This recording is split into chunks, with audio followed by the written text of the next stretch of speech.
السلام علیکم ورحمۃ اللہ وبرکاتہ۔ بسم اللہ الرحمن الرحیم۔ ناظرین، جب کسی شخص پر اس دنیا اور زندگی کی حقیقت واضح ہو جاتی ہے کہ یہ تو چند دنوں کا کھیل تماشا ہے اور پھر سخت انصاف کے بعد ہماری زندگی کا فیصلہ ہونا ہے، تو ایسا شخص اللہ کو بہت سنجیدگی سے لینا شروع کر دیتا ہے۔ اس کا مسکرانا کم ہو جاتا ہے، جبکہ اللہ کی یاد اور گناہوں کی معافی کے لیے خشیت الہی کے سبب رونا زیادہ ہو جاتا ہے۔ خاص طور پر نبیوں کے معاملے میں یہ کیفیت اور زیادہ گہری ہو جاتی ہے۔ حضور نبی کریم صلی اللہ علیہ وسلم کی زندگی دنیا کے تمام انسانوں کے لیے ایک مثال ہے۔ حدیث کے اندر آتا ہے، جس کا مفہوم ہے کہ ایک بار آپ صلی اللہ علیہ وآلہ وسلم چند صحابہ کے پاس سے گزرے۔ آپ نے صحابہ اکرام کو دیکھ کر فرمایا کہ جو کچھ آخرت کے بارے میں مجھے معلوم ہے، اگر وہ حقیقت تمہارے سامنے آشنا ہو جائے تو تم لوگ ہنسنا بھول جاؤ گے اور ہر وقت روتے رہو گے۔ ناظرین، آپ صلی اللہ علیہ وآلہ وسلم نے ایک جگہ پر فرمایا، ایک دن میں نے سوچا کہ میں کیوں نہ اللہ سے یہ دعا کروں کہ وہ تم لوگوں کو عذاب قبر کی ایک جھلک دکھا دے، لیکن پھر میں نے یہ سوچ کر ترک کر دیا تھا کہ تم لوگ اس خوف سے کہیں اپنے مردوں کو ہی دفنانا نہ چھوڑ دو۔ یعنی قبر اور آخرت کا معاملہ اتنا سخت ہے، لیکن دوسری طرف ایسا بھی نہیں ہے کہ آپ صلی اللہ علیہ وسلم کبھی مسکرایا نہیں کرتے تھے، بلکہ آپ صلی اللہ علیہ وآلہ وسلم بھی انسانی فطرت کے لحاظ سے عام انسانوں کی طرح تھے۔ آپ بھی اپنے صحابہ کے ساتھ مزاح کرتے تھے اور مسکراتے بھی تھے۔ آپ صلی اللہ علیہ وسلم کی زندگی کے کئی ایسے واقعات ہیں جن میں آپ کھل کر مسکرائے۔ آئیے رسول اللہ صلی اللہ علیہ وآلہ وسلم کی زندگی کے کچھ ایسے مزاحیہ واقعات کے بارے میں جانتے ہیں جو یقیناً آپ نے آج سے پہلے کبھی نہیں سنے ہوں گے، اور آپ کی نظر میں یہ واقعات منفرد حیثیت رکھتے ہوں گے۔ ان واقعات کے حوالہ جات بھی میں آپ کو ویڈیو میں آگے چل کر بتاؤں گا۔ ناظرین، ایک موقع پر مجلس میں کھجوریں کھائی جا رہی تھی۔ آپ صلی اللہ علیہ وآلہ وسلم نے مذاقیہ طور پر کھجوروں کی گٹھلیاں حضرت علی رضی اللہ تعالی عنہ کے سامنے رکھتے رہے۔ آخر میں گٹھلیوں کے ڈھیر کی طرف اشارہ کر کے فرمایا کہ علی رضی اللہ تعالی عنہ، تم نے تو بہت سی کھجوریں کھائی ہیں۔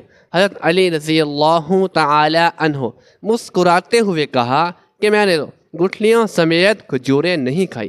ناظرین، ایک صحابی تھے جن کا نام عبداللہ تھا۔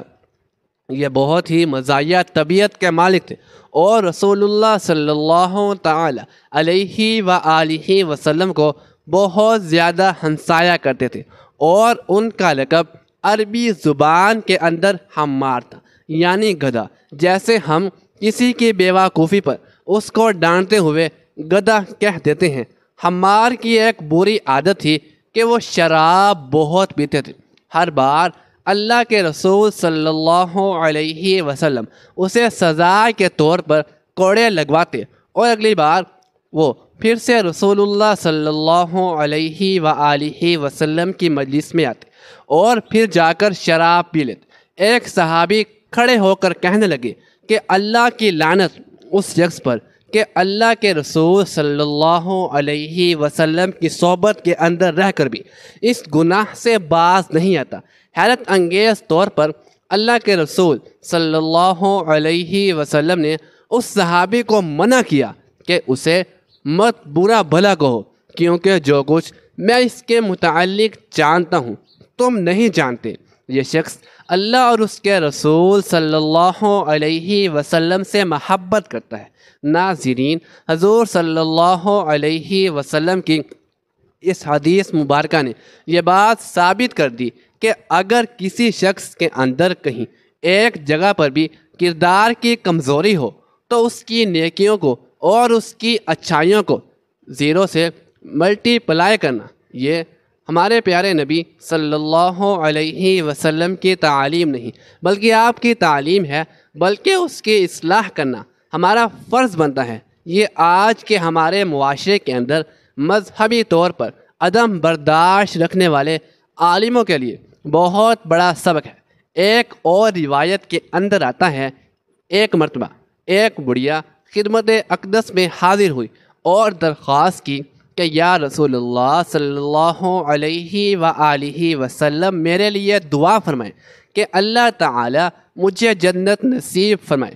آپ صلی اللہ علیہ وآلہ وسلم نے فرمایا کہ بوڑھی عورتیں جنت میں نہیں جائیں گی۔ یہ فرما کر آپ صلی اللہ علیہ وآلہ وسلم نماز کے لیے تشریف لے گئے۔ بڑھیا نے حضور صلی اللہ علیہ وآلہ وسلم کے الفاظ سنتے ہی زاروں کی طرح رونا شروع کر دیا۔ آپ صلی اللہ علیہ وآلہ وسلم نماز سے فارغ ہو کر تشریف لائے تو ام المؤمنین حضرت عائشہ صدیقہ رضی اللہ تعالی عنہا نے عرض کیا، یا رسول اللہ صلی اللہ علیہ وسلم، جب سے آپ نے فرمایا کہ بوڑھی عورتیں جنت میں نہیں جائیں گی، یہ بڑھیا رو رہی ہے۔ آپ صلی اللہ علیہ وسلم مسکرائے اور فرمایا، اسے کہہ دو کہ بوڑھی عورتیں جنت میں جائیں گی مگر جوان ہو کر۔ جامعہ ترمذی کے اندر ایک حدیث ہے کہ ایک صحابی نے رسول اللہ صلی اللہ علیہ وآلہ وسلم کے پاس آ کر فرمایا کہ اے اللہ کے رسول، مجھے ایک سواری دے دے۔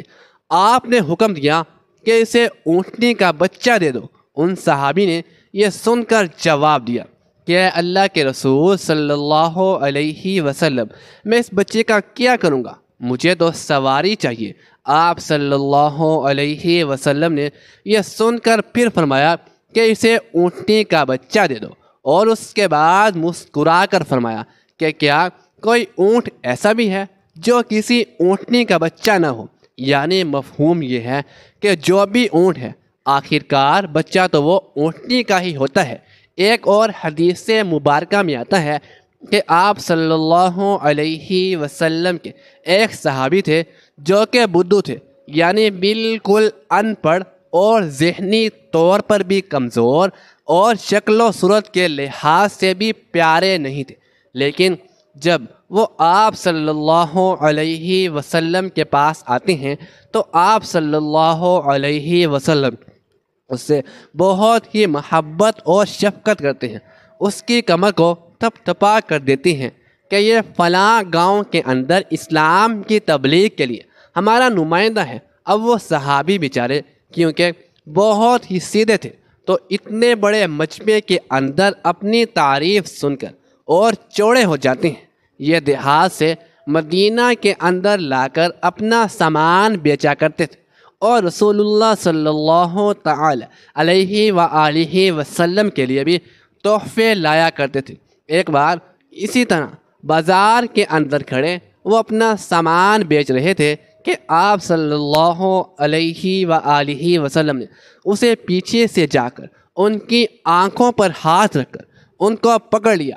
وہ ڈرنے لگے اور کہنے لگے کہ مجھے چھوڑ دو، مجھے چھوڑ دو، لیکن جب انہوں نے پیچھے مڑ کر دیکھا یہ تو آپ صلی اللہ علیہ وآلہ وسلم ہیں، تو اس نے اپنے ہاتھوں کو آپ کے پیٹ کے گرد لپیٹ لیا اور آپ سے محبت کی وجہ سے اسی طرح سے آپ سے چمٹ گیا۔ آپ صلی اللہ علیہ وآلہ وسلم نے مذاق میں فرمایا کہ کون ہے جو کہ میرے اس غلام کو خریدے گا؟ وہ صحابی بولے، اے اللہ کے رسول صلی اللہ علیہ وسلم، آپ کا یہ غلام بہت ہی بد شکل ہے، آپ کو اس کی بہت ہی کم قیمت ملے گی۔ آپ صلی اللہ علیہ وسلم نے فرمایا کہ تو لوگوں کی نظر کے اندر خوبصورت نہیں ہے، لیکن اپنے ایمان کی وجہ سے اللہ رب العالمین کی نظر کے اندر بہت ہی خوبصورت ہے۔ شمائل ترمذی کے اندر ایک حدیث ہے کہ غزوہ خندق کے موقع پر جب سامنے کفار مکہ خندق کے دوسری طرف حملے کے لیے تیار بیٹھے تھے تو آپ صلی اللہ علیہ وآلہ وسلم نے حضرت سعد سے فرمایا کہ جو کہ آپ کے ماموں تھے کہ اے سعد بن ابی وقاص، میرے ماں باپ آپ پر قربان ہوں، ان کافروں پر تیر چلاؤ۔ حضرت سعد رضی اللہ تعالی عنہ نے تیر چلانے شروع کیے تو ایک کافر بار بار ڈھال سے ان کو روک لیتا۔ کچھ دیر وقفہ ہوا تو اس نے یہ دیکھنے کے لیے کہ اچانک سے تیر آنا اس کی طرف بند کیے ہو گئے۔ پھر جیسے ہی دشمن نے مختصر جائزہ کے لیے سر اوپر نکالا چاہا تو فوراً ہی سعد رضی اللہ تعالی عنہ کی کمان سے چلا گیا، تیر اس کے ماتھے پر جا لگا اور وہ وہیں پر ڈھیر ہو گیا۔ یہ منظر دیکھ کر آپ صلی اللہ علیہ وآلہ وسلم اتنا مسکرائے کہ آپ کی داڑھی مبارک بھی دکھائی دینے لگی۔ آپ صلی اللہ علیہ وآلہ وسلم کا فرمان ہے کہ میں ایک بار نماز پڑھ رہا تھا تو جبرائیل علیہ السلام میرے پاس سے گزرے اور مجھے دیکھ کر ہنسنے لگے تو میں بھی انہیں دیکھ کر بے ساختہ مسکرانے لگا۔ حضرت علی رضی اللہ تعالی عنہ کو ایک بار یمن بھیجا گیا تو وہاں پر آپ رضی اللہ تعالی عنہ کے پاس ایک مشکل ترین مقدمہ آیا۔ ایک عورت پیش ہوتی ہے جس نے ایک ہی مہینے کے اندر 3 مردوں کے ساتھ رات گزاری تھی اور اس کے ہاں ایک بچے کی پیدائش ہوئی۔ حضرت علی رضی اللہ تعالی عنہ نے یہ فیصلہ کیا کہ اس بچے کی دید یعنی گناہ کے کفارہ کے بدلے مال دینا، پھر اس کے 3 حصے کیے اور پھر قرہ یعنی پرچی ڈالی۔ جس شخص کے نام قرہ نکلا بچہ اس کے حوالے کر دیا، جبکہ باقی پورے دید کو 2 حصوں میں تقسیم کر کے باقی 2 لوگوں کو یہ رقم ادا کرنے کا حکم دیا۔ جب آپ صلی اللہ علیہ وآلہ وسلم کو اس فیصلے کی خبر ہوئی تو آپ یہ سن کر بہت کھل کھلا کر مسکرائے۔ ایک صحابی تھے جن کا نام نعمان رضی اللہ تعالی عنہ تھا، جو حضرت عبد الرحمن بن عوف رضی اللہ تعالی عنہ کی بہن کے خاوند۔ یہ بہت ہی مزاحیہ قسم کے انسان تھے، مشغلہ کرنا اور ہنسانا ان کی عادت بن چکی تھی۔ ایک بار یہ رسول اللہ صلی اللہ تعالی علیہ وآلہ وسلم کے پاس آئے تو ان کی داڑھی کا رنگ پیلا تھا، یعنی ان کی داڑھی پیلے رنگ کے اندر رنگی ہوئی تھی۔ آپ صلی اللہ علیہ وآلہ وسلم نے پوچھا کہ تمہاری داڑھی کو کیا ہوا؟ نعمان نے جواب دیا کہ میں اپنی بیوی کو اس عمل سے متاثر یا حیران کرنا چاہتا تھا، اسی لیے میں نے داڑھی کو ایسا رنگ کیا۔ آپ صلی اللہ علیہ وآلہ وسلم یہ سن کر بہت مسکرائے۔ ایک بار مدینہ منورہ کے اندر ایک قافلہ بہت ہی اچھے فروٹس لے کر آیا تو حضرت نعمان رضی اللہ تعالی عنہ نے لوگوں سے کہا کہ مجھے اپنے سب سے اچھے فروٹ ادھار پر دے دو۔ ان لوگوں نے دے دیے تو وہ یہ فروٹ لے کر رسول اللہ صلی اللہ علیہ وسلم کے پاس گئے اور انہیں تحفے کے طور پر پیش کر دیا۔ رسول اللہ صلی اللہ تعالی علیہ وآلہ وسلم نے ان کو تحفہ سمجھ کر قبول کر لیا اور ان کو کھا بھی لیا۔ جب ان لوگوں نے اپنے پیسوں کا تقاضا کیا تو حضرت نعمان رضی اللہ تعالی عنہ نے جواب دیا کہ وہ فروٹ تو میں نے نہیں کھائے، جس نے یہ کھائے ہیں انہی سے جا کر پیسوں کا مطالبہ کرو، یعنی رسول اللہ صلی اللہ علیہ وسلم کے پاس جاؤ۔ لہذا یہ لوگ آپ صلی اللہ علیہ وسلم کے پاس آئے اور اپنے پیسوں کا تقاضا کیا۔ آپ صلی اللہ علیہ وسلم نے یہ سن کر فرمایا کہ وہ فروٹ تو مجھے تحفے کے طور پر دیے گئے تھے۔ آپ صلی اللہ علیہ وسلم نے حضرت نعمان کو بلایا اور ان سے پوچھا کہ یہ سب کیا معاملہ ہے؟ کیا یہ فروٹس تم نے مجھے تحفے کے طور پر نہیں دیے تھے؟ حضرت نعمان رضی اللہ تعالی عنہ نے جواب دیا کہ جی بالکل ایسا ہی ہے، میں نے مدینہ منورہ کے اندر یہ سب سے اچھے فروٹس دیکھے تو میں نے سوچا کہ ان پر سب سے پہلے حق تو آپ صلی اللہ علیہ وسلم کا بنتا ہے، لیکن میرے پاس کیونکہ ان کو خریدنے کے پیسے نہیں تھے لہذا میں نے یہ طریقہ آزمایا، اب آپ براہ کرم ان کی قیمت ادا کر دیں۔ آپ صلی اللہ علیہ وسلم یہ سن کر بہت مسکرائے اور پھر ان لوگوں کو ان کی قیمت بھی ادا کر دی۔ ناظرین، یہ نہ ہو کہ آپ اپنے پیارے نبی حضرت محمد صلی اللہ علیہ وآلہ وسلم کی زندگی مبارک کے مزاح سے بھرپور واقعہ سننے کے بعد ہنسی مذاق کو اپنا معمول بنا لیں یا حد سے تجاویز کرنے لگ جائیں، بلکہ اسلام نے ہنسی مذاق کرنے کی بھی ایک حد مقرر کیا اور اس کی بھی کچھ شرائط ہیں۔ حدیث شریف میں آتا ہے کہ کہاں ایمان والوں کے لیے یہ مناسب نہیں کہ وہ لوگوں کو ہنسانے کے لیے جھوٹ بولیں یا خود سے لطیفے بنائیں، البتہ مزاح جو حقیقت پر مبنی ہو اور اخلاقی اور شرعی حدود میں ہو وہ جائز ہے۔ حضرت حسین رضی اللہ تعالی عنہ کی شہادت میں شریک عمر بن سعد اور خولی بن یزید کو گرفتار کیا جائے، چنانچہ خولی بن یزید کو گرفتار کر کے اس کے دونوں ہاتھوں اور پیروں کو کٹوا کر اس پر سولی چڑھا کر آگ میں ڈلوا دیا گیا۔ اسی طرح حضرت حسین رضی اللہ تعالی عنہ اور 16 اہل بیت کو شہید کرنے والے لشکر کے لوگوں کو بھی چن چن کر ہلاک کر دیا گیا۔ امام جلال الدین سویتی لکھتے ہیں کہ منہال بن عمر کہتے ہیں کہ جب دمشق کے بازار سے حضرت حسین رضی اللہ تعالی عنہ کا سر مبارک یزیدی سپاہی نیزے پر رکھ کر گھما رہے تھے تو اس وقت سر مبارک کے سامنے سے ایک آدمی سورۃ کہف پڑھ رہا تھا۔ جب وہ اس آیت پر پہنچا، ان اصحاب الکہف والرقیم کانوا من آیاتنا عجبا، کہ غار والوں اور جنگل کے کنارے والے ہمارے ایک عجیب نشانی تھی۔ اس وقت حضرت حسین کے سر مبارک سے آواز آئی، کیا لوگوں، اصحاب کہف کے قتل سے زیادہ عجیب میرا قتل اور پھر کٹے سر کو لے کر پھرنا عجیب ہے۔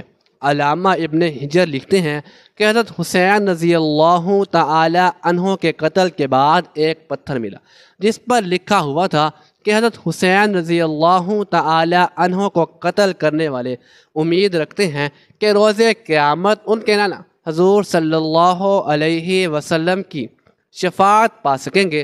حضرت حسین رضی اللہ تعالی عنہ کا سر مبارک 2 مختلف جگہوں پر ہونے کی وجہ سے مورخین نے لکھا ہے کہ دمشق اور مصر دونوں ممالک دعوے دار ہیں کہ ان کے ملک میں حضرت حسین رضی اللہ تعالی عنہ کا سر انور موجود ہے۔ اس کی حقیقت یہ بھی ہو سکتی ہے کہ یزید کے پاس جب کربلا کے میدان سے کٹے ہوئے 17 سر مبارک کیے گئے، جن میں 16 سر مبارک اہل بیت کے تھے اور ایک حضرت حسین رضی اللہ تعالی عنہ کا تھا، یہ ہو سکتا ہے اور یقیناً ایسا ہوا ہوگا کہ ان دونوں ممالک میں ایک جگہ تو حضرت حسین رضی اللہ تعالی عنہ کا کٹا ہوا سر دفن ہوا اور دوسری جگہ اہل بیت میں سے کسی کا سر دفن ہوا، واللہ اعلم۔ ایک روایت یہ بھی ہے کہ سر انور یزید کے خزانے ہی میں رہا۔ جب بنو امیہ کے بادشاہ